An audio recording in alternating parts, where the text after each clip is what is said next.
Okay, I think we have enough people now. Thank you very much for joining this session. My name is Estefania Chica. I'm a carbon consultant at Action Sustainability. We're the company running the Supply Chain Sustainability School, which I'm sure you are already familiar with. My role at Action Sustainability is about helping organizations calculate and understand their own carbon emissions, and also coming up with strategies that help them reduce their carbon impact on the planet. One of the projects I work on is a carbon calculator, which is what we're going to be talking about today. Before I start, a bit of housekeeping. Please, if you could keep your mics off to ensure there's no background noise and that the session runs smoothly for everyone. If you've got any questions, you can use the chat. I'm going to try to answer as many questions as possible towards the end of the webinar.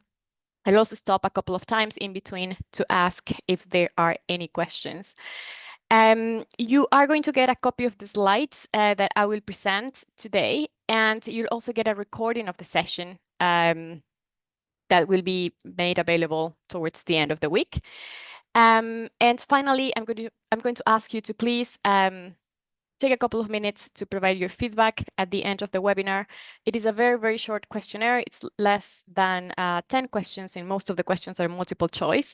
But it's really helpful for us to understand the kind of content that you would like to see in the future via the school, and also how we can improve this session moving forwards. So thank you very much in advance for taking the time to do that.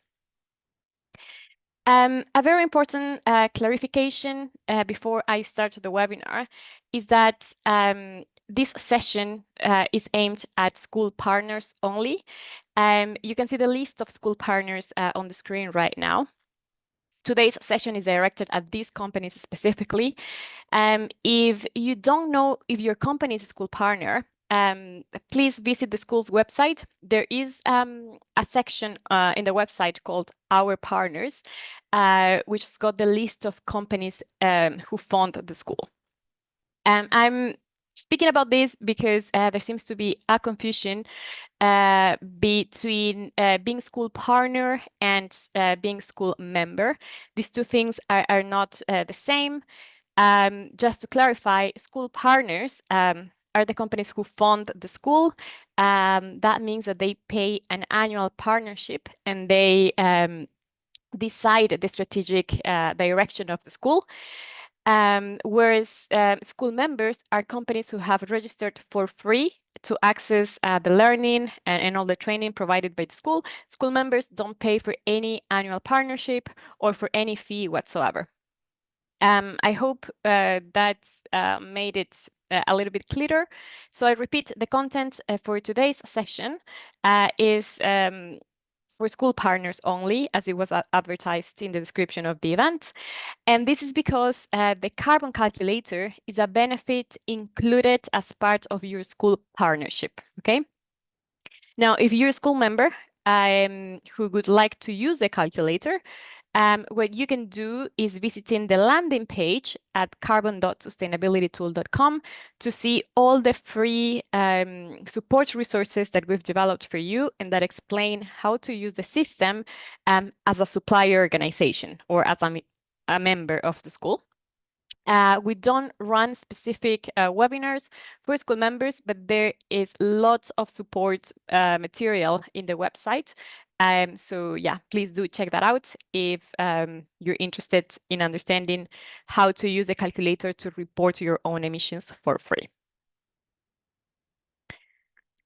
That being said, here's the agenda for today. First, I'm going to start by talking about why it is important for school partners like you to start measuring your carbon emissions, and more importantly, the carbon emissions embedded in your supply chain. I'll touch on why we created the carbon calculator in the first place, the methodology that we use on this platform, and how the calculator can help you achieve your carbon reduction goals or targets. We're going to do a live demonstration of the system as well, so you can see how it looks from the perspective of school partner. And finally, I will explain the kinds of information that your suppliers will need to provide in the system in order for you to get the carbon data that you need from them. Hopefully, this content will cover most of the questions that you have about the calculator, but if it doesn't, please feel free to input your questions in the chat. I will also mention that this is an introductory session. No previous knowledge of the carbon calculator is expected. So we're going to take it very slowly today. So let's begin. As you already know, lots of companies in the UK and around the world are disclosing carbon because it's becoming a legal requirement for them. Specific example in the UK is the Streamlined Energy and Carbon Reporting Scheme that you can see on the screen right now, which manages, which mandates large organizations to report on how much energy they use and also the associated carbon emissions every single year. At the moment, that requirement affects about 11,000 businesses in the UK. However, besides all these legal requirements, something that we've noticed in the industry is that companies are also voluntarily reporting against their carbon emissions because it helps them demonstrate that they're serious about reducing their impact on the planet. So those companies who are voluntarily reporting might be reporting against voluntary frameworks such as the Science Based Target Initiatives, as you're seeing on the screen, or the Carbon Disclosure Project as well. We know that regulation on climate specifically is likely to increase in the upcoming years, but most importantly, the scope of which emissions organizations will need to report will expand over time as well. And that means that businesses like yours will have to disclose more and more carbon information in the future. And a specific trend that I want to talk about is that there's going to be greater focus on emissions from your own suppliers, which is part of your Scope 3 emissions. What we need to understand here is that your overall carbon impact is not only about what you do directly as a company, it's also about the impact of your supply chain and your clients. And that is why there is such strong focus on Scope 3 at the moment. And just to give you an example of that, CDP or science-based targets as well are strongly encouraging companies to disclose their supply chain emissions as well as their direct emissions. And as I said, this is only likely to increase in the future. But why is that? Why are we focusing so much on Scope 3 and emissions from the supply chain specifically? And I would say that this is simply because in most cases, carbon emissions from the value chain can represent between 80 to 90% of your total emissions as a company, which is a huge figure. This is essentially why lots of businesses are pressuring their own suppliers to disclose carbon data. And I'm also pretty sure that's why you're here today, probably trying to find a solution that helps you collect carbon data from your own suppliers. We've been working with several partners at the Supply Chain School over the last 3 to 4 years in order to understand the impact of their supply chains. And something that we've seen is that Scope 3 can account for more than 95% of total emissions in some cases. So if your organization really wants to achieve your climate commitments, you're going to have to start mapping what your suppliers are doing. That is a crucial step in this process.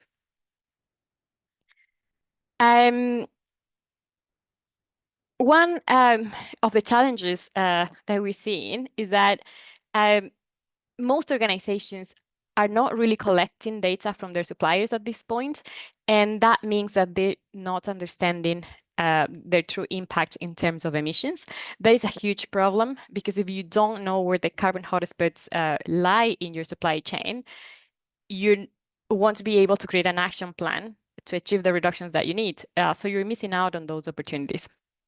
Just to give you a little bit of background, here in the UK, the top sustainability priority for British companies in 2023, so last year, was to reduce carbon emissions.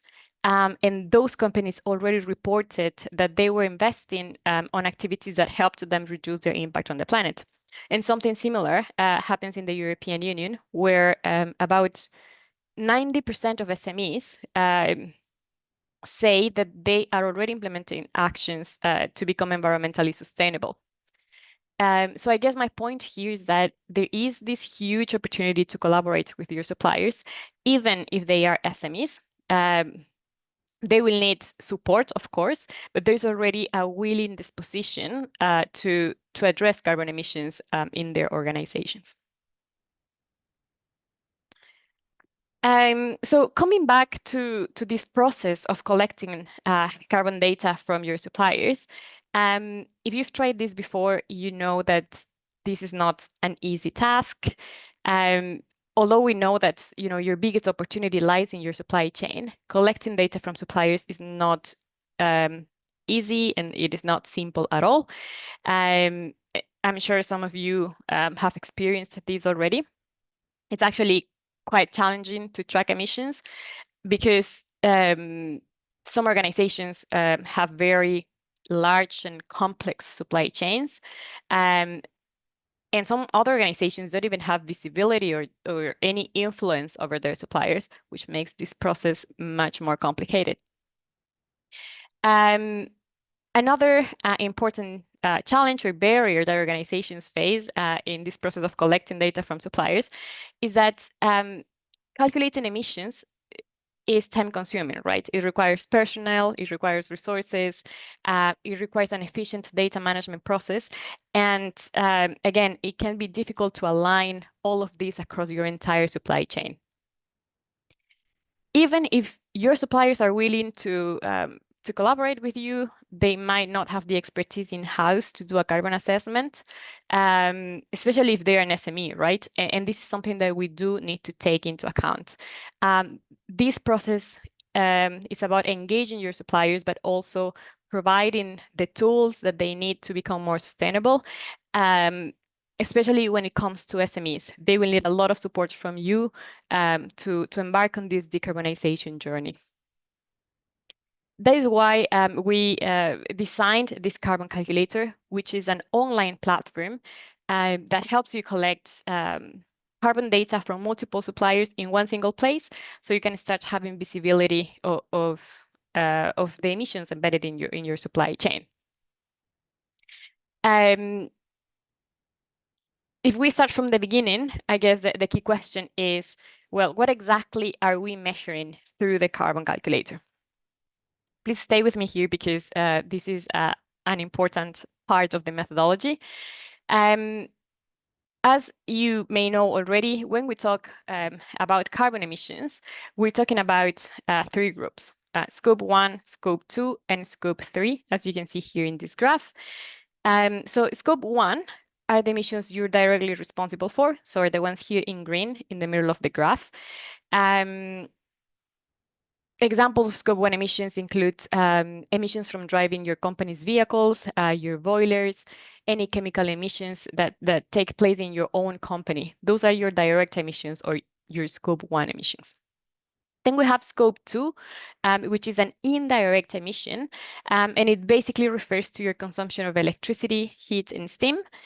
And finally, we have Scope 3, which is everything else. So as I was saying before, most of your carbon emissions as an organization will fall under your Scope 3 category.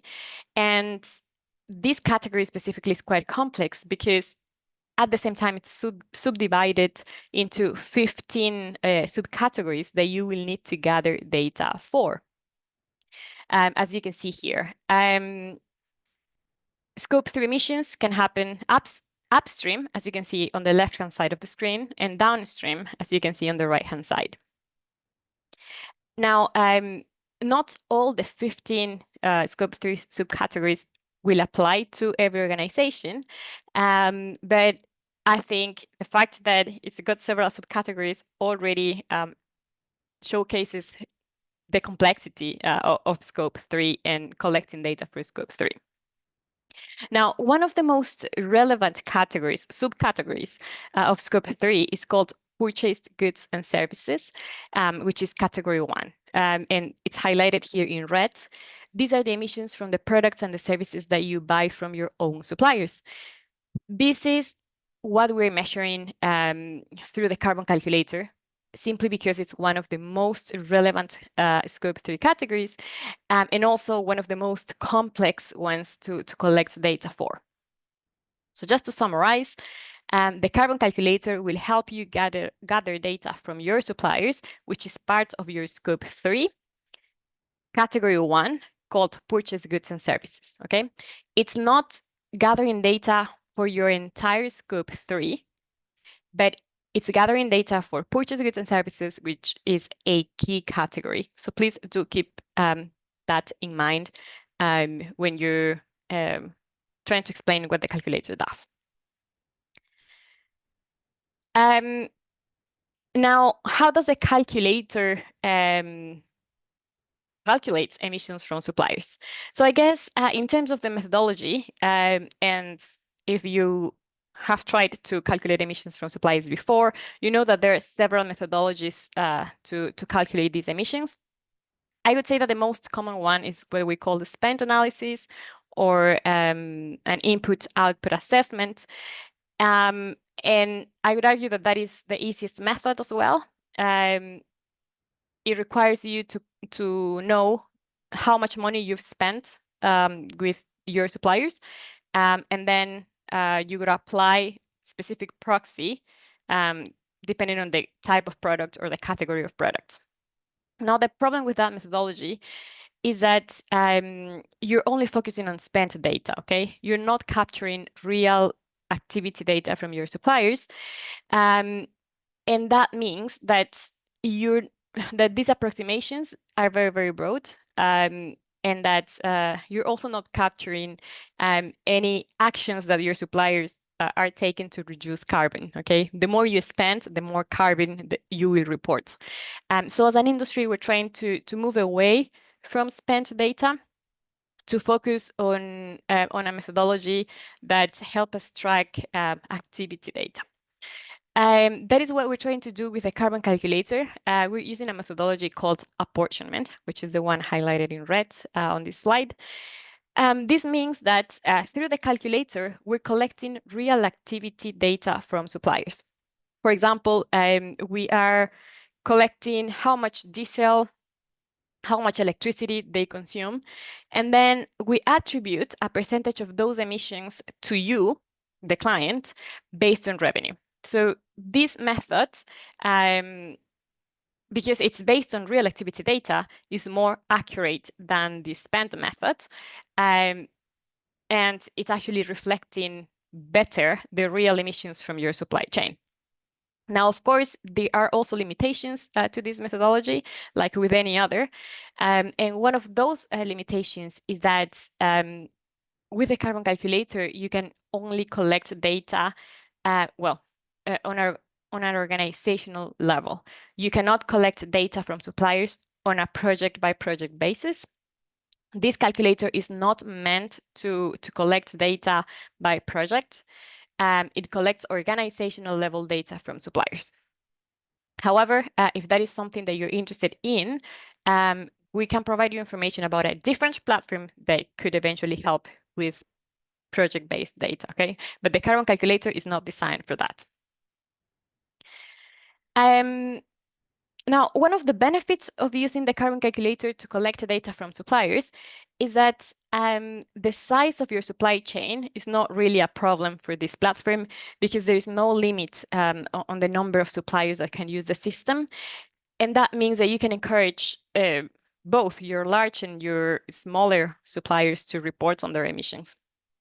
And most importantly, the calculator is completely free for suppliers to use, okay? They don't have to pay anything to report carbon via the calculator, which obviously increases your chance of getting data from your suppliers.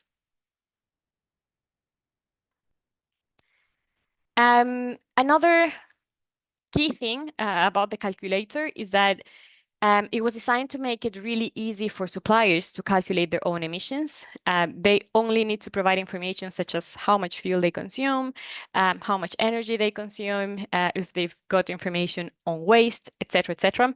And then based on that data, the system will calculate the associated emissions. Okay, that makes this carbon reporting process much more simple for them, but also for you because it means that you won't have to spend a lot of time performing these carbon calculations yourselves. The system will do that automatically for you.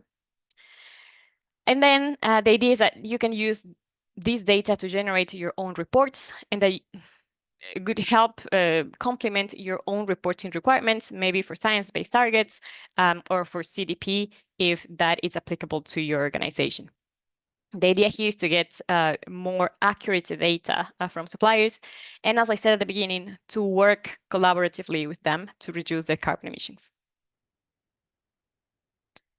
In terms of visualization, when you start using the carbon calculator to collect the data from suppliers, you will visualize emissions through your own dashboards to see, which suppliers have the highest carbon impact, where are the biggest sources of emissions, etc. And knowing this can help you make more informed decisions on how to manage emissions, where to allocate your resources, and also how to select the right suppliers to work with. So I hope this gave you a better understanding of what the system does and why we designed it in the first place. What I'm going to do now is doing a quick demo of the platform from the perspective of school partner like you, so you have a better idea of the data that you will be able to see. So bear with me a second, please.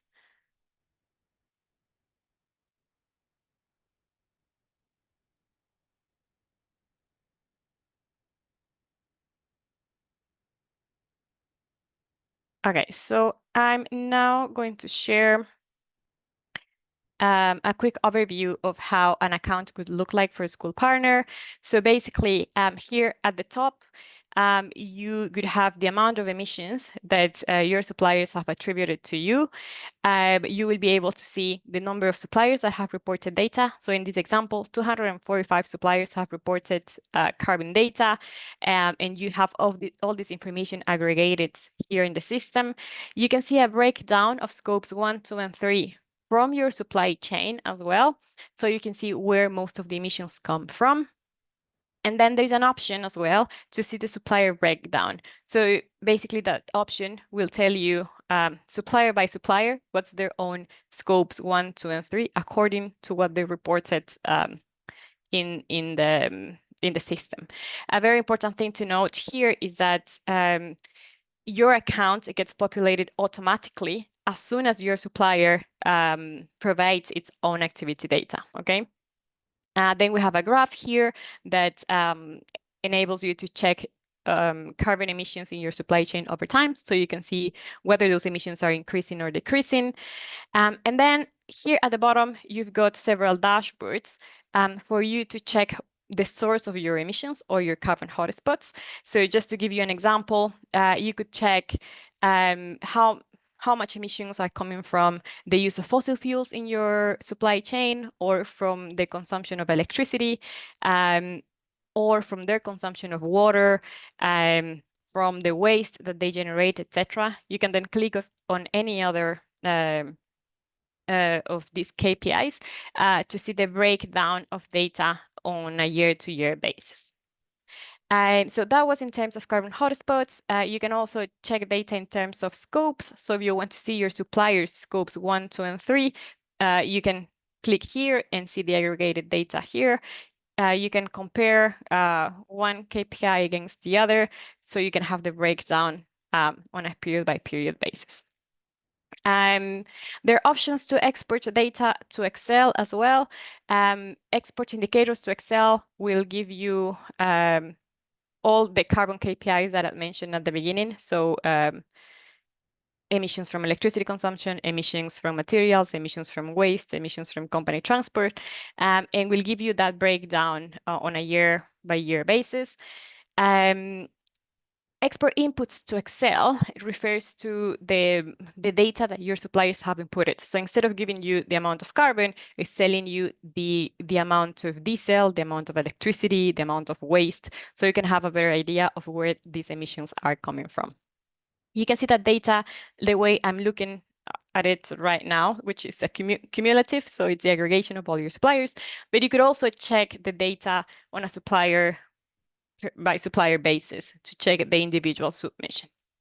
So I'm going to stop here to check if there are any questions in the chat before I move on to the second question, the second section.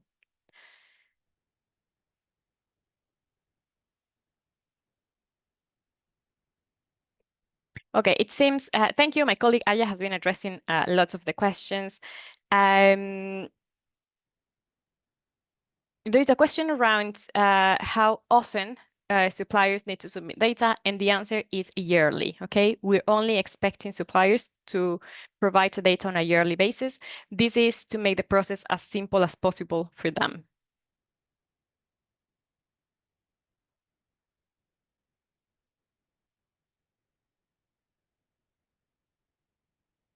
Will the calculator help measure Scope 1 and Scope 2 data, or only Category 1 of Scope 3? If you're a school partner, the calculator is measuring Category 1 of Scope 3, okay? So that's the configuration of your account, because we design it to help you collect data from your suppliers. Now, if you're not a school partner and you are a supplier or a member of the school who would like to understand your own carbon footprint, you can create an account for free in the system. And with that, you will be able to calculate your scopes 1, 2, and part of your scope 3.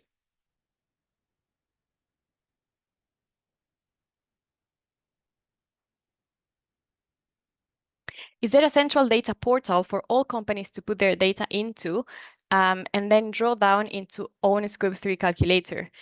So that is exactly the purpose of this platform. It is one single platform for all suppliers to input data into, and then you as school partner will have all that information aggregated in your own account.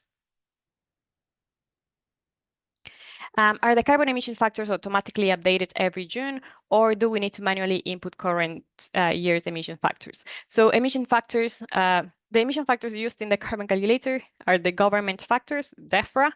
They are updated every summer automatically for all accounts. So you don't have to worry about that. Okay, I think I've covered most of the questions, but if there's anything else, please input your question in the chat.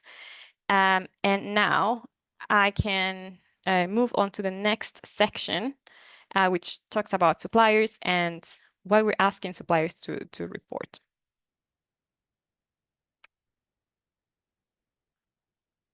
Okay, so hopefully you're seeing my screen now. So in this section, we're going to talk about suppliers and the type of data that they need to provide via the calculator.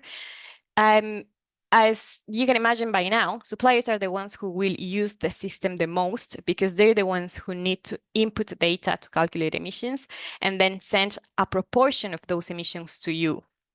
As we saw before, as school partner, you will only use the system to receive data from your suppliers, okay? The inputting part of the process is done by your suppliers. There are many reasons why supplier organizations should be using the calculator. I would say that the first and probably the most obvious reason is that they've been given access, free access to a system that calculates their own carbon impact, which otherwise would be a paid service.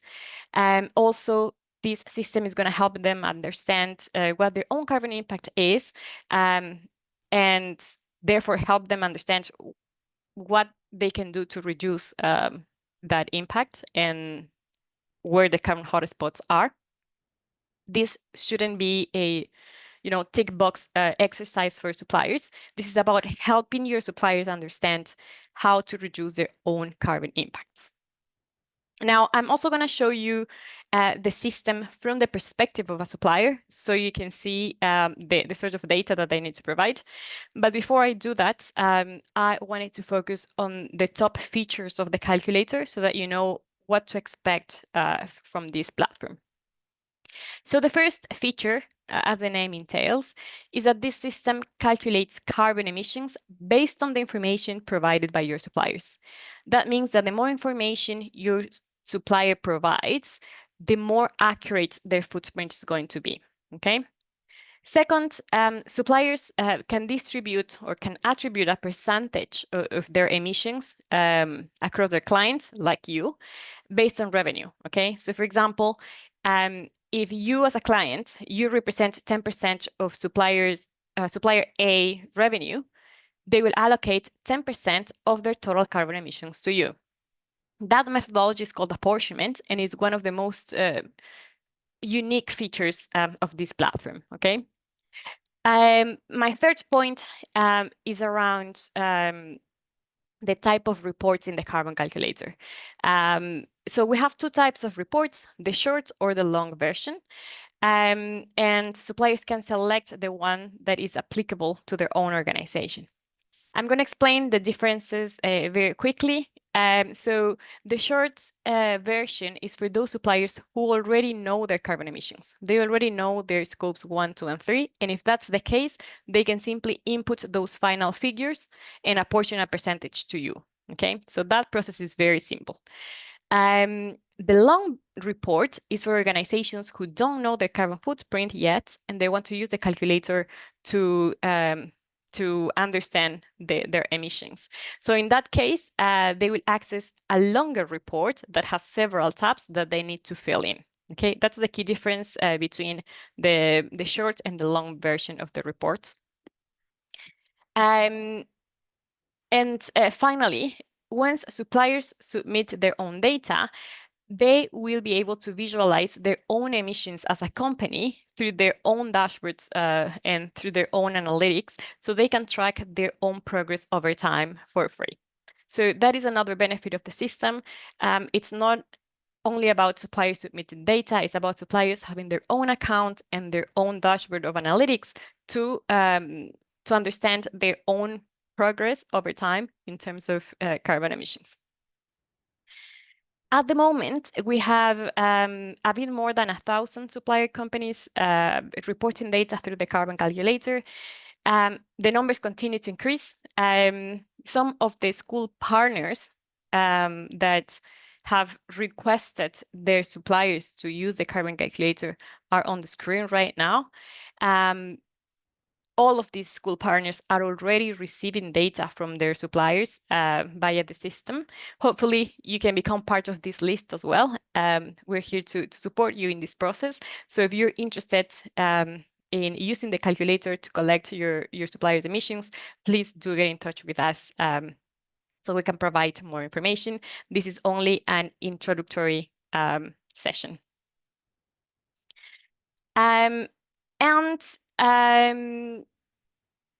The next part of the webinar is actually a quick demo of how the platform looks from the perspective of a supplier and the kinds of information that we'll be asking them to provide. So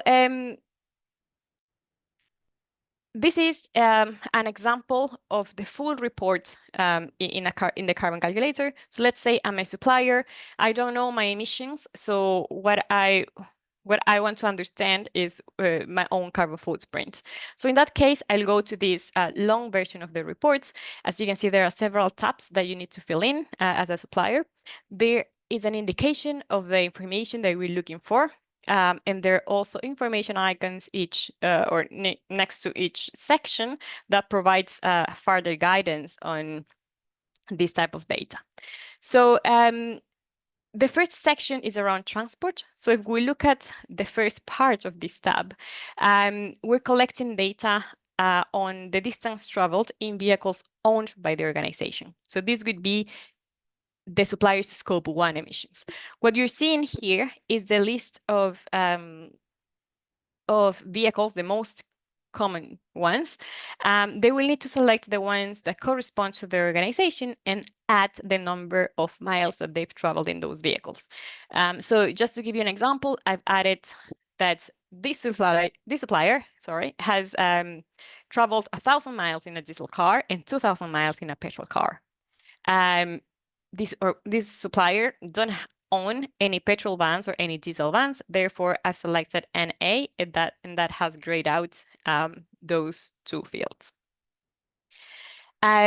If they have information on other type of vehicles, for example, electric vehicles or hybrid vehicles, then they can add more options from this drop-down list. Now, the second section is called third-party transport, and as the information icon shows, this refers to the distance traveled in vehicles not owned by the organization, and the logic is the same. Here we have the most common vehicle types, so diesel car, petrol car, diesel van, etc. And they need to add the distance traveled. So I'm just going to say, for example, 1,200 miles in diesel car that they rented, for example. If they have additional information on third-party transport, for example, train travel or bus travel or taxi, they can add that information by selecting yes against this question that reads, do you have travel data to report from other types of third-party travel? Okay. Once they finish with this tab, they can move on to the second one, which is around fuel consumption. So in here, we're asking for the amount of fuel that they've used for their plant and equipment, usually. So what we are seeing here, again, the most common fuel types, such as gas oil, natural gas, biofuels, HVO, diesel, etc. And we want to know the amount that they've consumed in this given year. So I'm going to say, for example, they've consumed 500 liters of gas oil or red diesel, and 1,000 kilograms of propane or LPG. Now, coming back to the topic of transport, we know that some organizations don't have visibility of transport in terms of miles. However, they know the amount of petrol or the amount of diesel that they've put into their vehicles. If that is the case of that organization, they can use the fuel tab to add that information. So they could say 500 liters of diesel for my vans, okay? But in terms of transport, is one or the other. They either submit the mileage or they submit the fuel.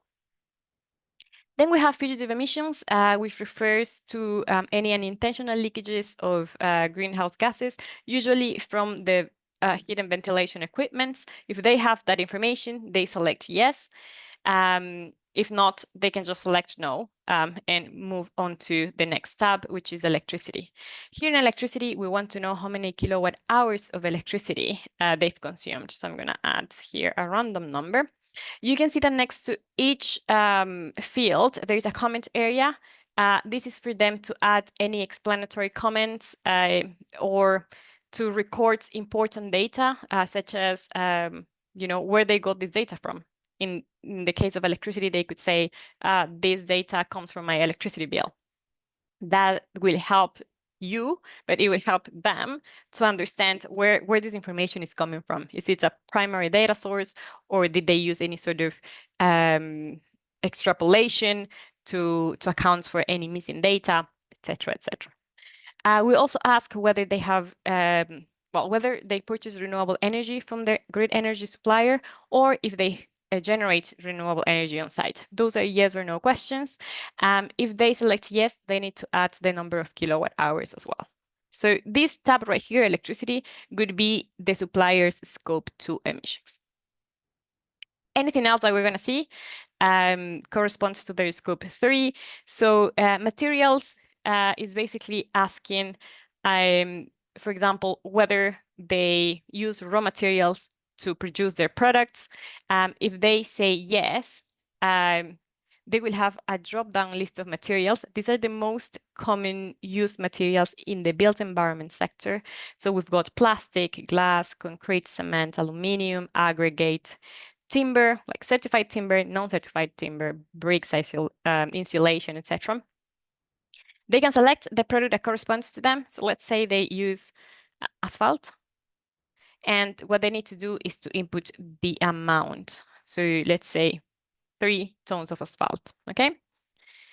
When then moving on to waste, what we're asking here is for the type of waste that they generate in their operations, but very importantly, the destination of that waste. So if they say, yes, I have information on waste, they need to tell us if it is refuse waste, plastic waste, paper and board waste, construction waste, etc.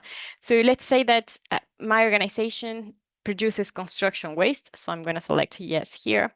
Then there is a drop-down list that gives me lots of options, okay, that I need to select from.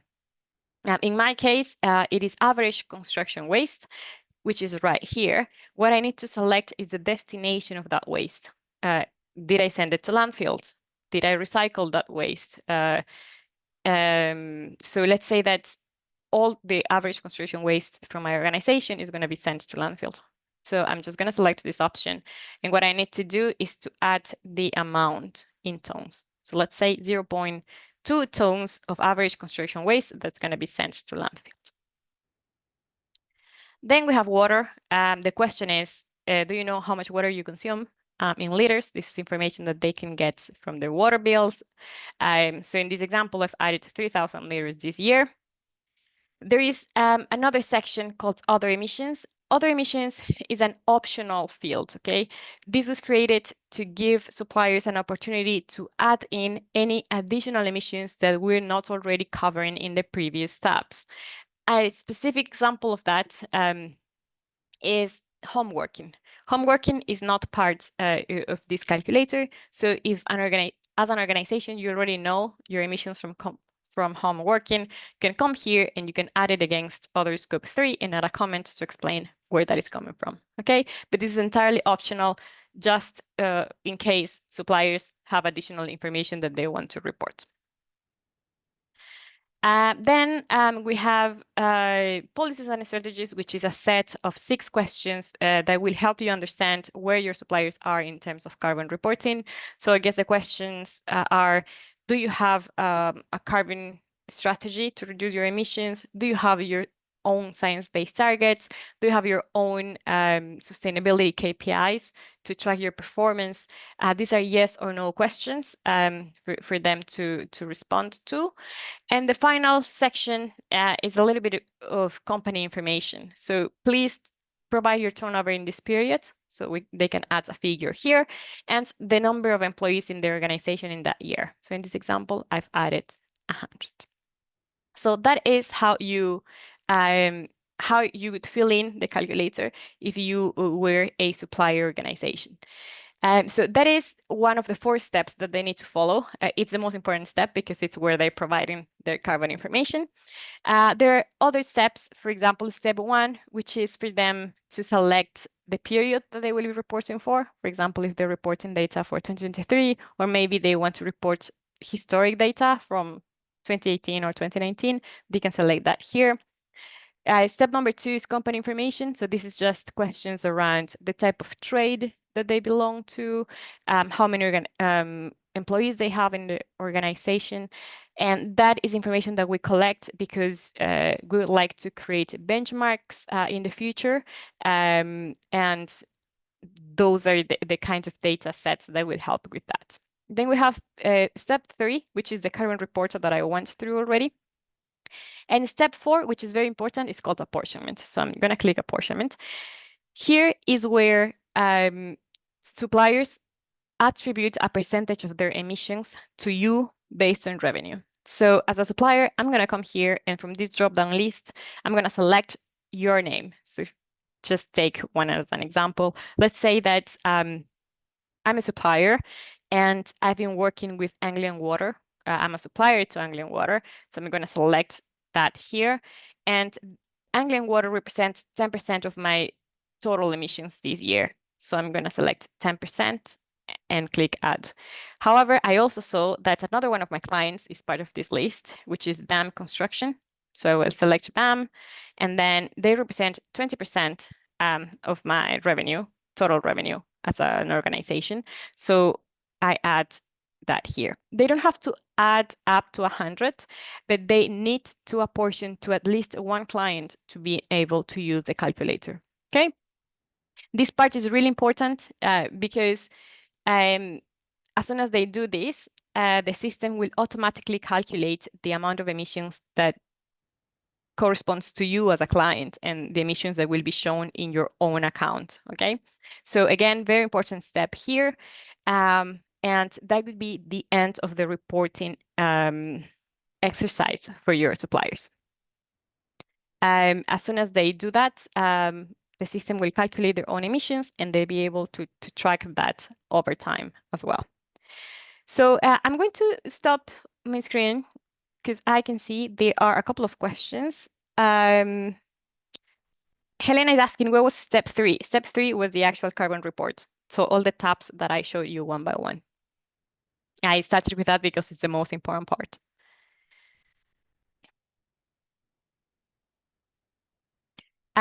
Presumably, this data is 1 year behind, so partners attribute supplier data to last year emissions. So yes, we collect data, historic data, okay? So for example, right now, this summer, we're collecting data for the year 2023. That is because we need to give suppliers enough time to collect the information that they need to provide in the system. Thank you, Aya, for answering all the other questions. That's super helpful.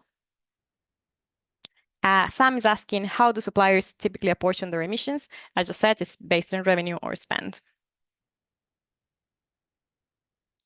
How do we encourage suppliers not already using the calculator tool to use it? That's a very good question. There is a specific process that we've developed for suppliers to roll out the calculator across their supply chains. And that is not part of this session. That is a separate meeting in case you as a partner would like to roll it out for your suppliers. We can share best practice, what we've seen working with other school partners, etc. It's not part of this session. Okay, so I'm going to share my screen again so we can go through the very last part of this webinar. I hope so far the information I've provided gives you a better understanding of what the calculator does and how it can help you calculate emissions from your supply chain. If you think this is a platform that can help you with your carbon reporting process, here is what you need to know. The price of the calculator is already included as part of your school partnership if you have level 2, level 3, or level 4 partnership, okay? So if that is your case, that means that you can start using the calculator right away. However, if you have a level 1 partnership, you will need to upgrade in order to use the calculator to measure emissions in your supply chain. If you're not sure about your partnership level, don't worry about that. You can contact your school manager and they'll be happy to double check that information for you, okay? So what is next? Well, as I said before, if you have partnership level 2, 3, or 4, you can start using the calculator. So the next step is to drop an email to my colleague, Annabelle James, to book a follow-up session so she can explain the process to roll out the calculator across your suppliers. She can share best practice around how to do this, what has worked with other organizations, what sort of strategies you can implement, etc., etc. That's going to be a one-to-one call with my colleague for you to ask any questions about the calculator. Her email address is on the screen right now, but we'll include it as part of the follow-up email as well. Now, if you are a level 1 partner, but you would like to start using the system, as I said, you will need to upgrade your partnership to level 2. And for that, please contact your school manager so they can provide more information about the process, about what that entails, etc. If you're not school partner, at all, but you've decided to stay in this session, and it sounds like this platform is what you need to track emissions embedded in your supply chain, then we can offer the calculator for a fee of £6,000 per year. If you'd like to get more information about this, please feel free to book a free call with us using the link that you're seeing on the screen. You'd also get access to the link when we share the slides. This is basically a 15-minute session. It's what we call a discovery call for you to ask any questions about this service or to see a demo. We'll be happy to discuss that with you. But again, that fee is only for organizations who are not school partners and would like to use a calculator to collect data from their supply chains. And that is the end of today's session. I hope it was useful. I hope it made it clearer what the calculator is about, how it can help you achieve your carbon reduction goals. If you would like to start using it, please contact my colleague, Annabelle James, so you can have a one-to-one meeting with her and discuss the process to roll it out. If you don't have the right partnership level with the school, contact your school manager to gain more information about that. I'm just going to stop my screen so I can check the very last questions. Who do I contact for CIF carbon calculator for Ireland? Thank you very much for joining this session. This was addressed at UK partners, but for Ireland, please contact my colleague, Matt. I will make sure to send, I think, yeah, I can include his email as part of the follow-up email that we're going to send. Matt is the right contact for that. And yes, just a final reminder to please provide your feedback about this session. It really helps us improve and it helps us understand what you liked about the session. Yeah, thank you very much for inputting the link of the feedback form. It's a very short feedback form and most of the questions are multiple choice, so it's not going to take you a long time. You will receive the slides, the recording of the session, and the rest of information as well. We have one last question from Tara. When carbon data is updated, will this happen automatically? If you're referring to the conversion factors, they happen automatically. If you're referring to the carbon data sent by your suppliers, as soon as the suppliers submit data, the system allocates a percentage of that data to your account. That is automatic. Okay, thank you very much for joining today, and I hope to see you in another session of the Supply Chain School. Bye for now.